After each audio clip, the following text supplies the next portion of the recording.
Hi, I'm Tracy Dorfman, the Development Director here at the Jewish Museum of Maryland. It's my great pleasure to welcome you to tonight's presentation, The Lost Family, with author Libby Copeland and JMM board member Toby Gordon. We ask for your patience with any technical glitches that might occur this evening. If technical challenges do come up during the talk, please use the chat button, which is located at the bottom of your screen, and someone from our program team will attempt to assist you. As with all presentations, I would ask that you silence your cell phones, but tonight we ask that you keep your microphones muted and submit questions via the chat feature, and our panelists will respond at the end of the talk. If you're new to Zoom, we recommend that you select the speaker view option rather than the Brady Bunch style grid that you may be seeing right now. Finally, when the presentation ends, or if you need to leave early, simply hit the red leave button at the bottom of your screen and you can exit. We are delighted to provide tonight's talk free of charge, but if you can offer some financial support, we would really appreciate it, and it will help us to continue delivering online programs. That would be super. You can support us easily by going to the JMM website and clicking the donate link, and we'll also be posting the donation link in the chat box during the program. I wanted to let you know we have some fabulous programs coming up in the next few weeks. Next Thursday, we will host Backstage, the Making of Exhibits. This is presented in partnership with the other JMM, the Jewish Museum of Milwaukee. The presentation explores what is involved in the development of an exhibit, from deciding on the concept to selecting objects, as well as the exhibit design and creating programs. Members of both museum exhibit teams will join in to discuss some of our most popular recent exhibits that have been displayed at both sites. These include Inescapable: The Life and Legacy of Harry Houdini, Stitching History from the Holocaust, and Blacklist: The Hollywood Red Scare. We follow that up with another joint JMM presentation on June 25th, entitled Houdini Comes Alive. Harry Houdini wasn't born, he was invented. The world's most famous magician began life as Eric Weiss, the son of a Hungarian rabbi. In 1878, his immigration to the US transformed the spelling of his name. It was just the first of many transformations for a man who would become the first international superstar. Join us for this special performance with magician David London as he takes us back in time to truly discover the world's first superstar. So these program links will be shared at the end of tonight's presentation and will also be in the follow-up survey that you will receive. Now, I am really pleased to introduce this evening's moderator and Jewish Museum of Maryland board member, Toby Gordon. Toby Gordon, Doctor of Science, is an associate professor at Johns Hopkins Carey Business School with expertise in healthcare policy and management. She holds joint appointments in the Johns Hopkins Bloomberg School of Public Health and the Johns Hopkins University School of Medicine. Additionally, she teaches in the Frankfurt School of Finance and Management International Healthcare MBA program in Germany. A lifelong Baltimore resident, Dr. Gordon is very engaged in the community through her board service on several corporate, nonprofit, and government advisory boards and commissions. Dr. Gordon is a frequent contributor to the Baltimore Sun newspaper, writing about business and local topics. Welcome, Toby. Thank you. Thanks, Tracy. I appreciate that very kind introduction. But more importantly, I'm very happy to introduce our audience tonight to author Libby Copeland. Libby is an award-winning journalist who has written for the Washington Post, the New York Magazine, the New York Times, the Atlantic, and many other such distinguished publications. She specializes in the intersection of science and culture. She was a reporter and editor at The Post for 11 years. She's been a media fellow and guest lecturer, and she's made numerous appearances on television and radio. So it's really a privilege for us to have her with us tonight to talk about her newly published book that's really wonderful, The Lost Family: How DNA Testing is Upending Who We Are. So Libby, I really love the book, and I love that your work in science and culture. And it was really so interesting to read your kind of behind the scenes at the various places that you visited and wrote about. And, I felt like I was there with you. So I really appreciate that. So I would like to ask some questions to help the audience get to know you and the book and the topic a little bit better. And then everyone, please put questions in the chat box and we'll have Q&A with our audience a little later. But I wanted to start with this question that you probably get asked at every one of these, which is, tell us how you came to write this book. Yeah, thank you, Toby. It's such a pleasure to meet you, and I'm really honored to be here. This is a wonderful venue, so thank you. Yes, so I've been interested in human behavior. How does technology shape human behavior? And I decided to write about DNA testing a few years ago. And I wrote a piece for the Washington Post, and the piece went viral.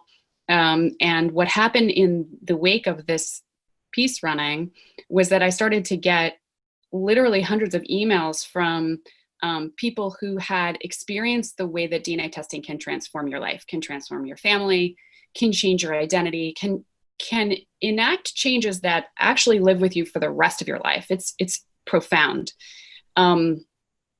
There's different sort of categories of people to whom this happens. So a lot of people have been using DNA testing for a very long time to understand their own family histories. So there's people who are into genealogy, and they've been doing this research since back before there was DNA testing. And by the way, just as an aside, DNA testing has been around for exactly 20 years, the kind of DNA testing we're talking about, recreational to understand your ancestry. But the type of test that most people are taking these days, which is called autosomal DNA, that's really only been around for about 10 years. And the earliest adopters of this technology were in many cases family historians. A lot of people who chose to do this technology as well were adoptees and other folks who were looking to understand their immediate families better.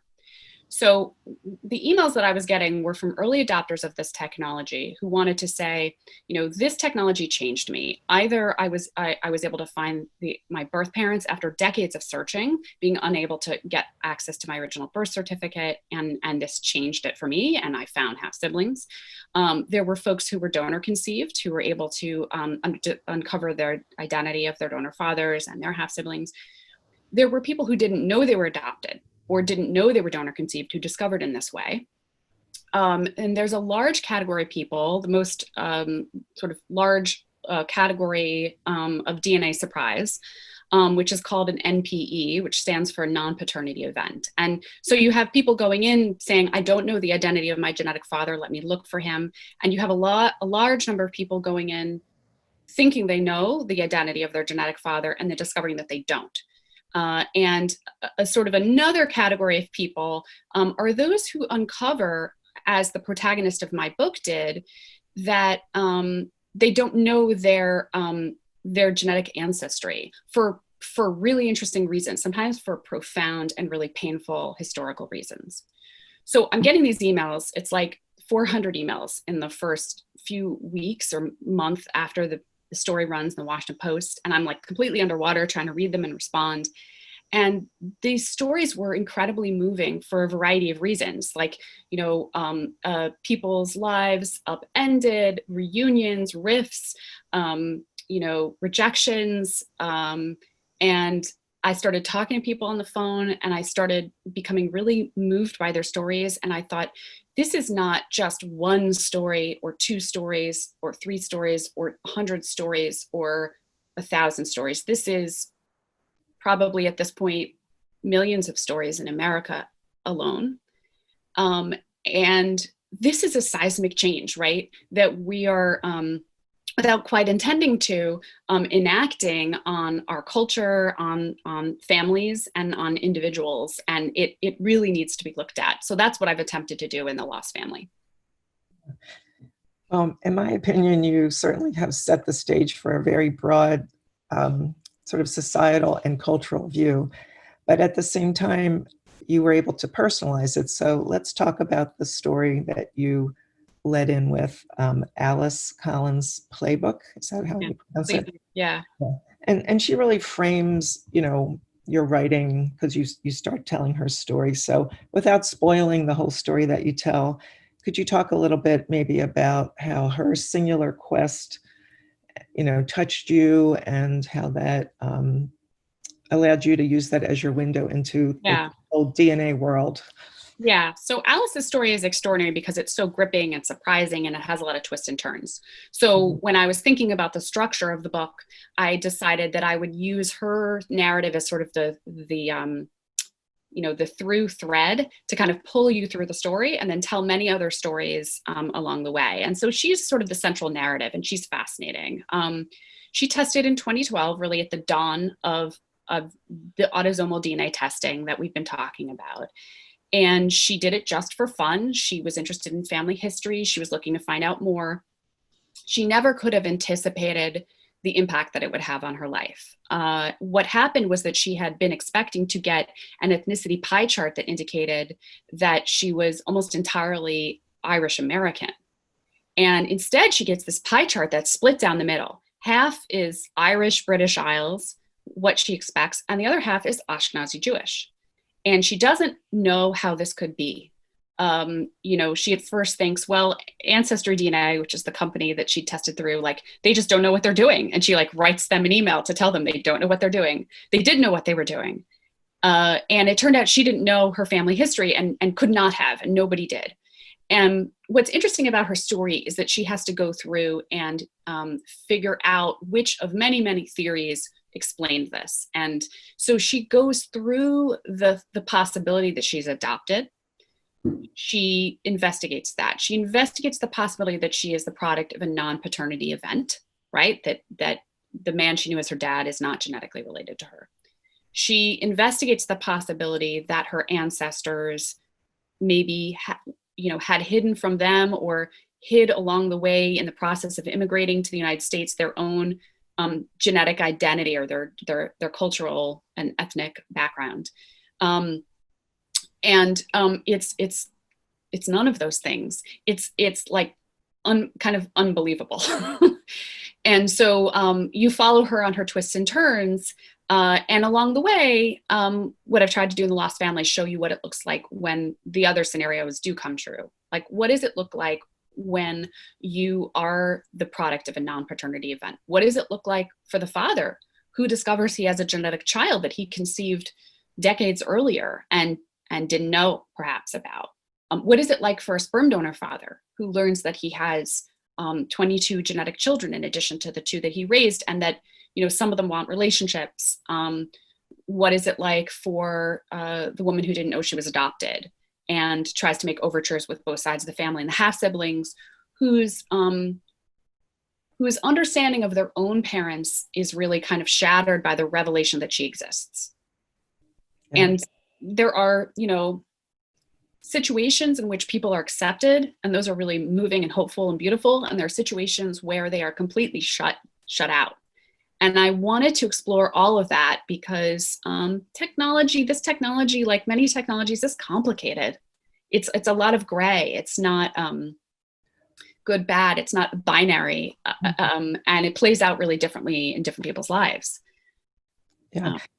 Yeah, so you've really framed the many categories that people could fall into once they go down the pathway in terms of what they learn and what happens with other people. So since we're at the Jewish Museum, I'm going to hone in on some thematic questions. And so I wanted to hear what you thought about the unique complexities of home DNA testing in the Ashkenazi Jewish community, people with Ashkenazi Jewish heritage. Right. So, and I'm Ashkenazi Jewish, so I can talk about this as relates to my myself, and as it relates to Alice and many other people that I interviewed. So there are specific things that make it challenging, or at least different, if you're Ashkenazi Jewish. So one is this history of endogamy or intermarriage within a close community, and sometimes cousins marrying cousins. And there are a number of communities that have experienced this. And Ashkenazi Jews are just one. So what does that mean if generations of people are kind of marrying and cousins are marrying, and there's that kind of close-knit situation? What happens is that you find that many Ashkenazi Jews are very distantly related to many other Ashkenazi Jews, many times over. And when you get your results, like say you spit into a tube at 23andMe, and you get your list of genetic relatives. Well, Ashkenazi Jews have many, many, many more relatives than other people who don't hail from endogamous communities. And part of the issue is that it appears that someone might be, for instance, your third cousin, and they are not. It's the reason that it looks like they're your third cousin is because they are in fact a more distant cousin many times over. And so you share many small slivers of overlapping genetic segments. Mm. And what this does is complicates the search. So, when I look in my database, I look as if I have so many relatives and I have no idea what third cousin is this, right? Mm-hmm. And they're not really a third cousin. And so that's one challenge. And Alice, like big time, had to deal with this in her search. And part of the fascinating thing about her journey, what I wanted to document, and I got to fly out to Washington State where she lives, was like, look at the extensive databases that she built to understand her own DNA. She essentially hacks her own DNA, right? Mm-hmm. It's extraordinary. It takes her 2.5 years. And, especially a few years ago, like 5 years ago, you really had to be like a puzzle solver in order to understand a DNA surprise in many cases. Nowadays, the databases are so big that sometimes you wind up with a surprise, and then within a few weeks, you can figure it out because you find like a first cousin or a half sister. But when you're dealing with lots of distant cousins, and then you have the extra burden of trying to understand how you're related to them, and it's not clear because you're related many ways more distantly, that makes it harder. Another issue has to do with the lack of surnames historically within the Ashkenazi Jewish population. It's only been a few hundred years that we've had surnames. And so if you're trying to trace back, and I talk in the book about Alice encounters this too, and many other people trying to trace, like their paternal line, their dad's line, and they something sometimes called Y DNA testing, and they try to match the surname to the Y chromosome. It can be very difficult because there's not that continuity that you would get in other communities. So, for instance, on my father's side, he's partly colonial English, and like you can go back, like, I don't know, somebody attempted to trace our Copeland line going back to like 1066. I don't know if they did it accurately. I'm sure there's, some flaws in it. But the point is, like, that surname is like, you can sort of rely on it with the exception of interruptions and NPEs and adoptions and things like that. And you can't do that necessarily with Ashkenazi Jews. So that's another roadblock. There's also some records issues. How do you figure out when borders are changing exactly where to look, towns that don't exist anymore. So definitely Alice had her work cut out for her, for sure. Yeah, that's really interesting. I didn't know. I've seen a lot of third cousins in my DNA, and I didn't realize it was additive. So that's everything you're saying is extremely helpful. So what about the Sephardic Jewish community? Is there a lot of DNA testing? Does that look similar or different from the Ashkenazi Jewish community? Yeah, it's interesting. A lot of the major companies don't even break out Sephardic versus Ashkenazi Jewish ancestry. So trying to tease that out is difficult. And the companies that I've tested with don't make that prediction, I believe. I could be wrong. There may be one of them. I've tested at 3 companies. But in any case, I don't know. I don't know a lot about Sephardi and their sort of genetic makeup or kind of what it looks like, or whether they also encounter these, but there are people who do. And Facebook has a lot of different groups for genetic genealogy techniques in particular communities. So if you're interested, you can probably find someone's to help you. Yeah, that's helpful to know. And I guess as people get some clues as to where their ancestors were from, they can probably find groups of people from similar areas. And Definitely, there are a lot of groups and subgroups. Yeah. A lot of resources. So let me ask you a little more philosophical question. This whole area of home DNA testing, it's, the proverbial onion. As you peel it back, it just gets more and more interesting. All the things you write about with sort of the science and the business, which is really fascinating, and how it has evolved. So on the one hand, it's like the traditional, Christmas gift nowadays. I think that was the day you said the folks at Ancestry got the most mail of the samples being sent back in. But at the same time, it's such a profound thing when people get the results and can obviously be so life-changing. So how do you sort of live with that contrast of sort of the recreational side, and then this, obviously this is sort of a major theme of the book, but the recreational DNA versus do you really know what you're doing? This is pretty amazing what you might learn and have to really make sense out of. Right. And it can be amazing and profound for a whole host of different reasons. The immediacy of the past is what strikes me over and over when I think about DNA testing, when I look at my lists of relatives, when I see what we were able to achieve as a family thus far with our very limited genealogical research and DNA testing. And so you kind of can see the connections. We traveled to Sweden late last year to meet my dad's second cousin, right? Which is something that would never, ever have happened. We would never have found his genetic relatives still living in Sweden from before his grandmother emigrated in the late 1800s. So that's holy wow. And for a lot of people, it's just a curiosity. They might not even take it any farther. They test in they spit in the tube, and they're just interested in the pie chart. They might not even know about the genetic relatives piece. They're like, oh, okay, I'm a quarter Italian. Now I know, that grandparent that, died long ago that I never talked to, that definitely he was Italian after all, and that's it for them. And then there is this, minority of people who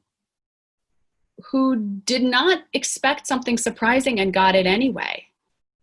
And that is, like I was saying earlier, it's life-changing because, people don't always know what they're asking. They don't know to question, for instance, their genetic origins. Why would you? Why would you assume that things aren't what you were told, unless there were kind of clues dropped like breadcrumbs throughout your childhood. And even then, some people say, well, it's all coming back to me now. Now I get it. I interviewed a woman who, it turned out the man who raised her was not her genetic father. And there were little things that, looking back, she said, this memory stuck with me and I never knew why. And now I understand why my mother said that one thing that one time. And actually, that's a recurring theme. Another woman I interviewed who discovered she was donor conceived through DNA testing, had to kind of go back and rethink her relationship with her dad and her understanding of her dad and certain things that had happened in her dad's life to question whether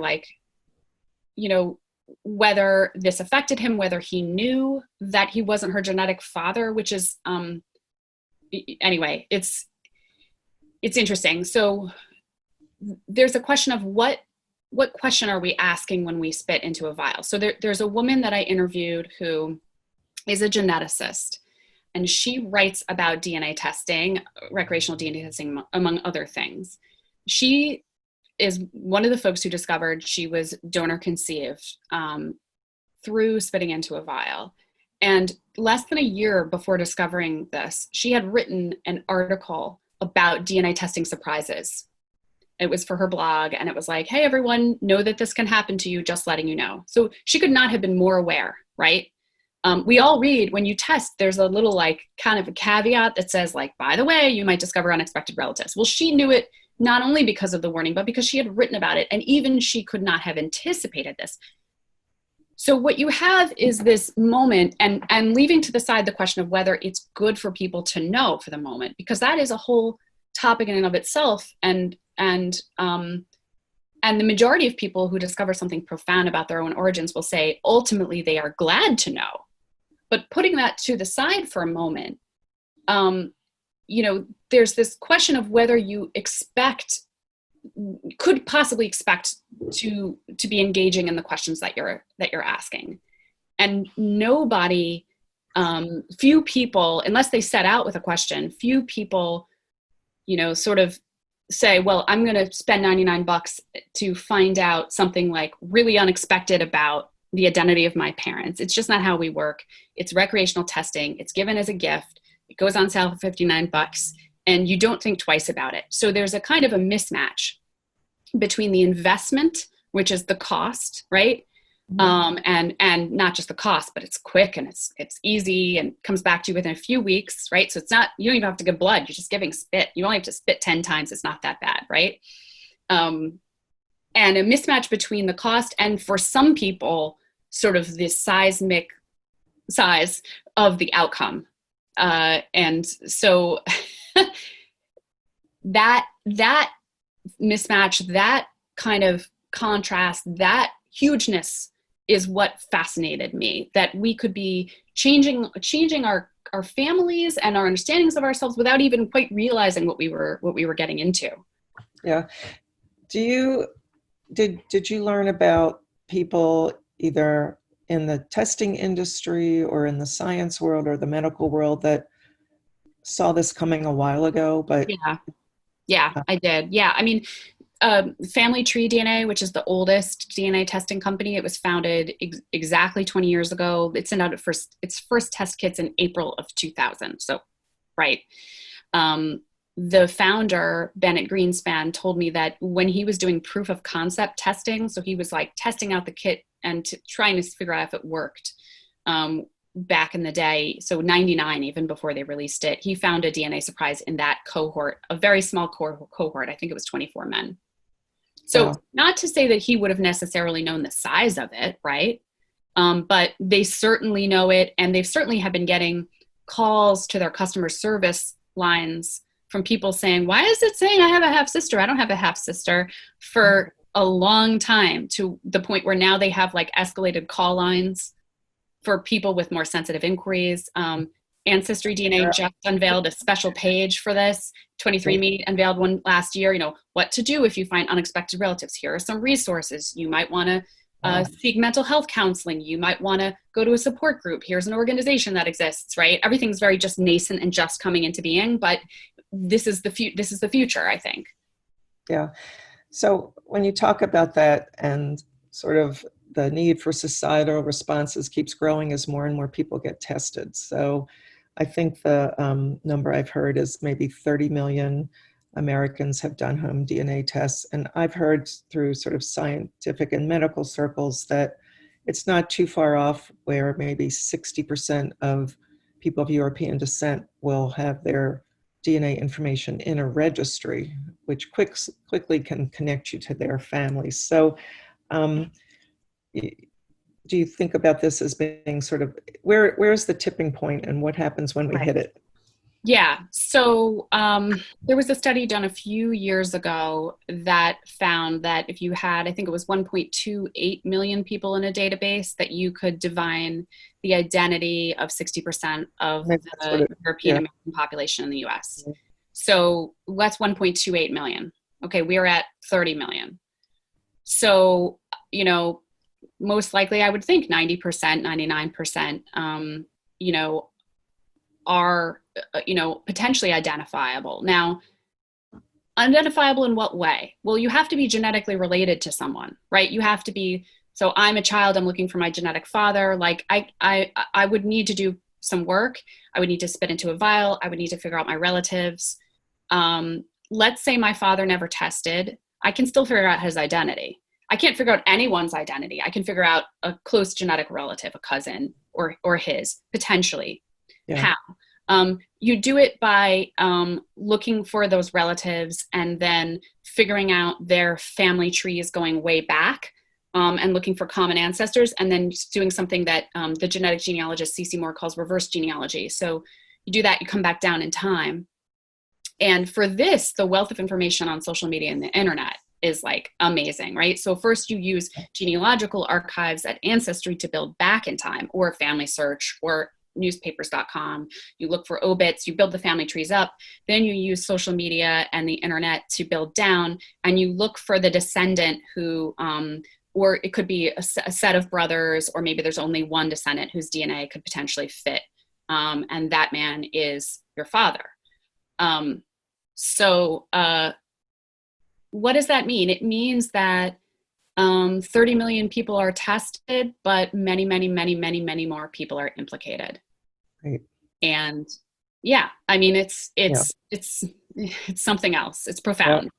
Yeah, I mean, it raises so many issues, and I'm sure some of the audience questions will get into them because, you know, it's changed over time. But back in the beginning of artificial insemination, I think, you know, people maybe weren't as knowledgeable about, well, obviously nobody knew that someday we would have this and their identity would no longer be confidential. But setting that aside. Right, and I'll just say, like, donor anonymity, right? Donor anonymity is something that historically sperm banks promised to donors, right. And there's really increasingly no such thing as donor anonymity anymore. Right. Yeah. So within this population of 30 million, can you break that down into what part has, obviously there's Jewish or Jewish, you know, Ashkenazi identification associated with it, but can you expand on that a little bit?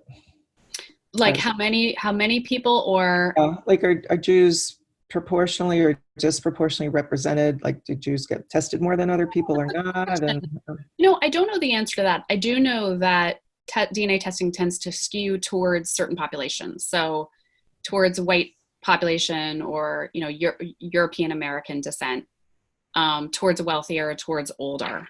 Yeah. What's interesting as well, when you think about Ashkenazi Jews and other groups that have experienced disruptions, you know, war, slavery,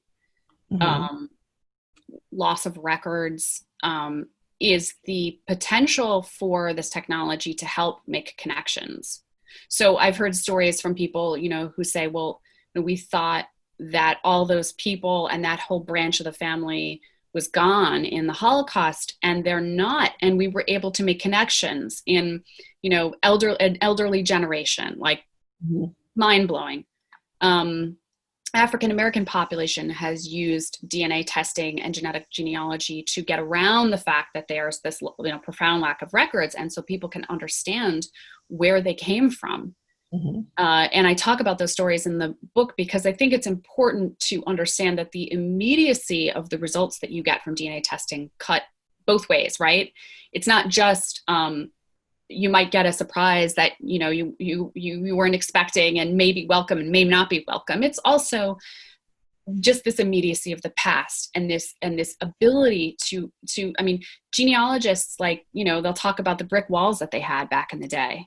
And so many of those brick walls can be, you know, issues with, you know, translation and language and, you know, lack of records and non-paternity events interrupting the line so that you can't necessarily trust that the records are accurate. Like, all those things change because DNA testing allows you to cut through and see, like, exactly who is my genetic relative here. And now let me figure out how they're related to me. Yeah. So what do you see now in light of all this as the implications for the people who have chosen not to get tested? Because there could be a man who was a anonymous donor and doesn't want to get tested or be identified, but obviously a child, a close relative could, and, you know, that will Right. But his second cousin's tested, and so it doesn't matter. His sister tested, and so it doesn't matter, right? Like if he chooses to test or he chooses not to test, he's possibly easily found and contacted. Yeah. So, I think we're kind of in a moment of like grand historical reckoning, right? And in some ways, this is a good thing. And in some ways, maybe not. In some ways, like you see a kind of a leveling out of certain like historical injustices that were done. Mm-hmm. And there's this revelatory power to DNA testing where it's like you see, who was denied their truth, who was not allowed to keep their child. Right. There are cases of mothers who were told their babies were dead because they were unmarried. And they had their babies were taken away, your baby died. There was a story, I think the Times covered it, a woman in her 80s reunited with her daughter in her 60s. And it's like, she got, yeah. And then there are cases where like people's lives are, especially like on the parent level, sometimes profoundly disrupted and they don't want to be contacted. And I found stories of, it's a privacy question. So, there's stories of, a man deletes his kit and walks away and says that no more contact. Okay, you're my genetic child, but like, no. I have a story in the book about a man who sends like basically a cease and desist letter through his lawyer to his genetic daughter. Like it's crushing for her. Mm-hmm. Who knows about the impact on his family? It's clearly very, very complicated. So these situations are not easy. And you have to kind of muster some empathy for everyone. It's because we're all, these are difficult conversations that are being had all across America right now. Yeah. So I think one of the ones that comes up a lot in other publications in the last few years and, in the news and so on, are these non-paternity events, or the NPEs as you've called them. So do you have a sense of like the results of this 30 million people tested, like any percentages, like how common are these? Yeah. Okay. So based on like the interviews that I did with genetic genealogists and population geneticists and industry observers. So it seems that a small single digit percentage at least of the 30 million people who've tested experience either that they're the product of an NPE or that they have like a half sibling that they didn't know about, which is presumably like an NPE related revelation. So if you go with 3%, which is a very conservative estimate, and I made it very conservative because I wanted to be able to defend it. Although I've been told it's much, much higher. Some people estimate it's 15%, right? And so it's hard to say. But if you go with a very small percentage, you're honing in on 1 million people. But I think what's important to remember is two things, because the true number is higher for a few reasons. One is we're talking about a whole panoply of DNA surprises, right? There's also other kinds of ways of being surprised that don't involve an NPE or a half sibling. So that's part of it.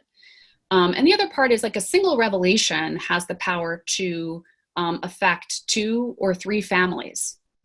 So for instance, an adoptee who discovers she's adopted, didn't know it, she's got her own family, the impact of that and her relationships with her mother who never told her, her brothers who knew and didn't tell her, and also her father's family and his children, and also her mother's family and her children. So that's, potentially maybe 10 or more people impacted by a single revelation. So when you think about it, you're really talking about millions of Americans, and the databases are going to grow.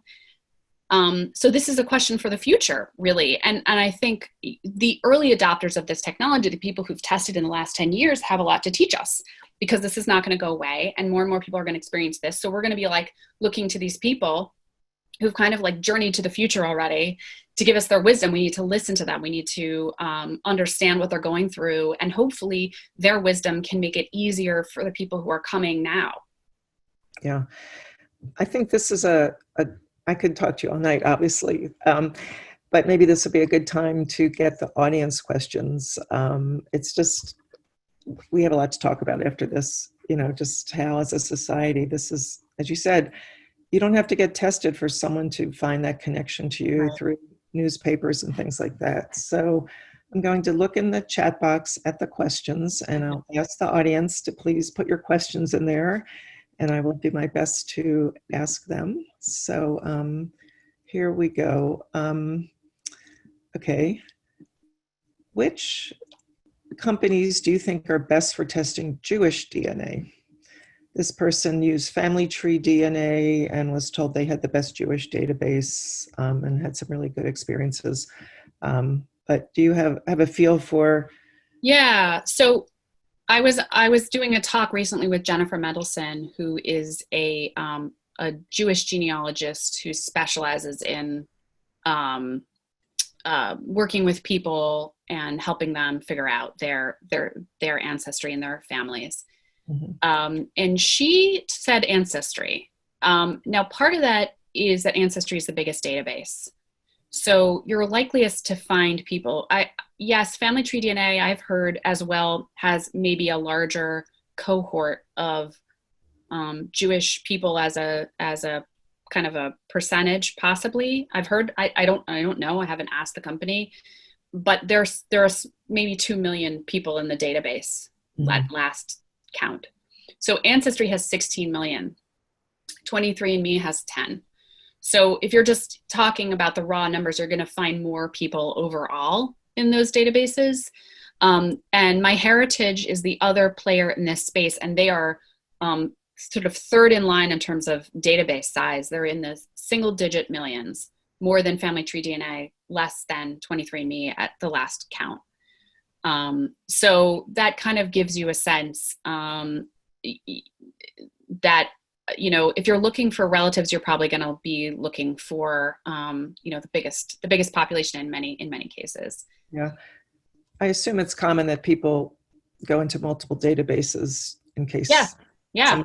You know, just to. I'm in 3 databases, you know, and then you have GEDmatch, which is like this kind of like outside third party where people say they take their DNA from one, like 23andMe, and they upload it to GEDmatch just so they can compare across databases. Because that's something people who've tested might not know. You know, these databases are siloed. So that means, like, if you're looking for someone and, you know, you heard that you might have a cousin and you're looking for that cousin, like maybe they tested at one company, not at another, and you're not going to find them at one company. So, record. What's that? If you go to one hospital, your medical record there is not going to talk to one somewhere else. So. Yeah, it's frustrating.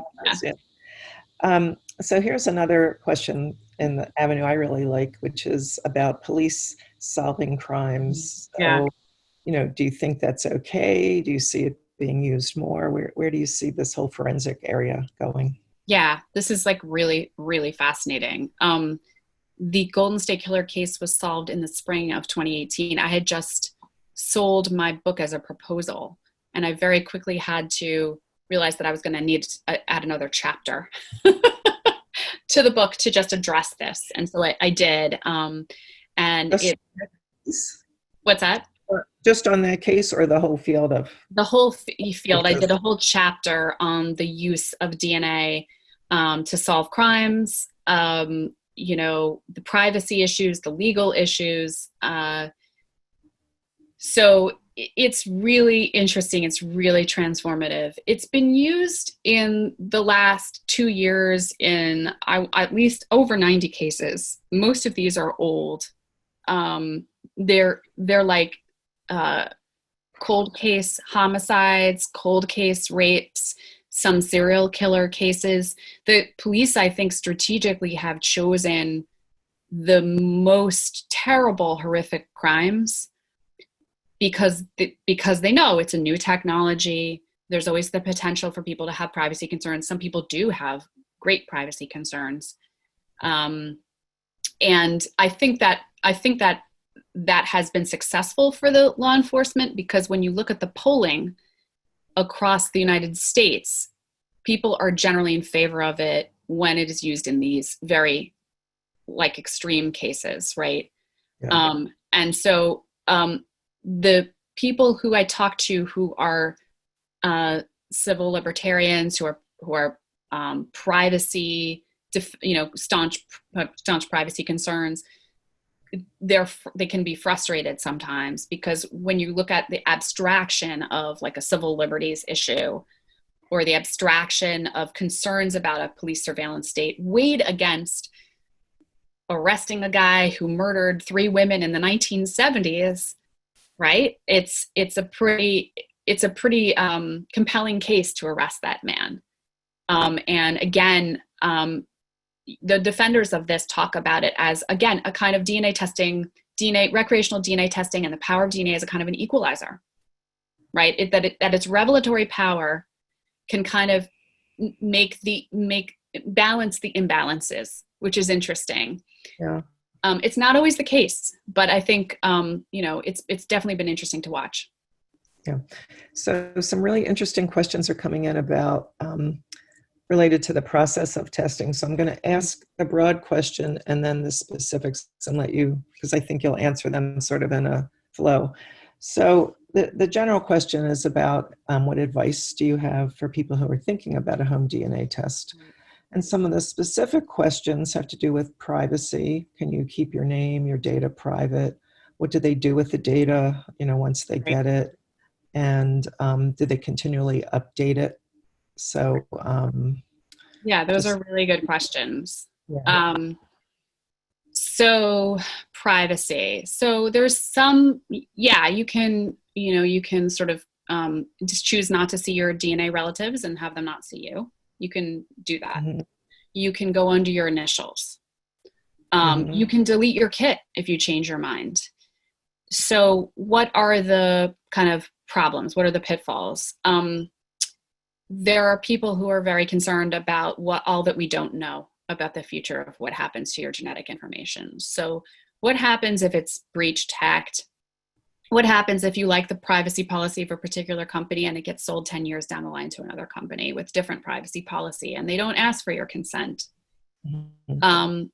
What happens if there's an instance of genetic discrimination? So there's not great protections in this country against genetic discrimination. There's some federal protection, but it has loopholes. Mm-hmm. So could there be a scenario? I haven't seen one yet, but there certainly could be a scenario from the experts I talked to in which you apply for like disability insurance or life insurance, and you are forced under, to kind of disclose your results, or else the contract is considered fraudulent, right? Right. So these are all things that people are concerned about. And, I think if you have concerns, you shouldn't test. You should listen to that voice, that tells you not to. And at the same time, increasingly, we're all opted in.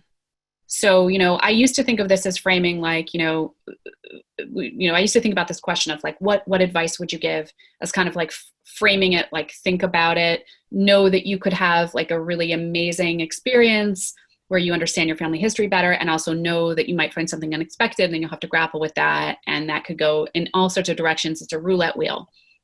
But increasingly, I don't think it's a question of choice, right? Because so many of the genetic family secrets that are out there are going to come out whether or not everyone chooses to test, and the secret in your family could come out. And so then it becomes a question of like conversations, right? Having those conversations. If you know something, maybe this is the time to think about disclosing it. If you're the generation that, that didn't disclose for very valid reasons, in many cases, not to judge the past, because culture was a different culture back then. There were all sorts of things we didn't talk about, but here we are. Right. Yeah. So if someone's trying to decide which company to use, I'm trying to reflect some of the questions. Are there major, other than the database size, are their methodologies pretty similar? Yeah. So 23andMe used to be the only company that would also offer you like health related information. Mm-hmm. But increasingly the other companies do too. So Ancestry and MyHeritage do too. So they've all got that. If you want it, you don't have to get it. You can just get your Ancestry. Right. Ancestry is a little bit more user friendly in terms of building trees. I would say, at least based on the last time I went on to 23andMe, you know, and they've got that, it depends how you're planning to use it. So if you're planning to use it to research your family history and you want access to all those archival materials, then, you know, Ancestry or MyHeritage might be the place to go because they offer subscriptions. And believe me, it's very tempting and it's very hard. You think, okay, I'm just going to do a little bit of research. And before you know it, you go down this rabbit hole and you're like, oh my gosh, it's all here. And there's also a free resource I should mention, FamilySearch.org, which is run by Family Search International. And it's completely free. Not everything is there that you'll find elsewhere, but there's a lot of stuff that you can find. That's pretty amazing. Okay. I know we could keep talking, but we're going to have one more question. And I think it would be helpful if you could clarify in the type of saliva DNA testing where you send it off to one of these companies, does it have, are they doing the kind of tests that can reveal lots of different genetic health risks and issues, right, or are they just only looking at a certain bandwidth? Right. So it depends on what you ask for. So you can get one package, or you can get like the double package. You can get just your ancestry information. You can get your health and your traits too. And the thing to know is that it's not necessarily comprehensive. I mean, genetic testing for health is really complicated. And a lot of times you need like a doctor or a genetic counselor to kind of hold your hand and help you understand, because what does it mean that I have an elevated probability of XYZ? Or what does it mean that they tested for these mutations on the BRCA1 gene that might put me at elevated risk of breast cancer, but not for all these other mutations that could potentially put me at elevated risk? And we're not, you know, schooled to think like that. And that's why people exist who are, because it's very, very complicated. Yes, you can do both. And yes, you should also know that there are limitations. And you're seeing that this world of health-related testing is moving closer and closer to relationships with doctors and partnering with physicians to kind of help people understand. Partly, I think, because it is just such a woolly, complicated thing to look at your genetic results and make sense out of them, and how predictive are they? Yeah. Well, I'd like to say to the audience that any question you have, I think, is answered in this book, and it's just a wonderful, wonderful writing, personalized stories, but I loved all the science and the behind the scenes and how things work. So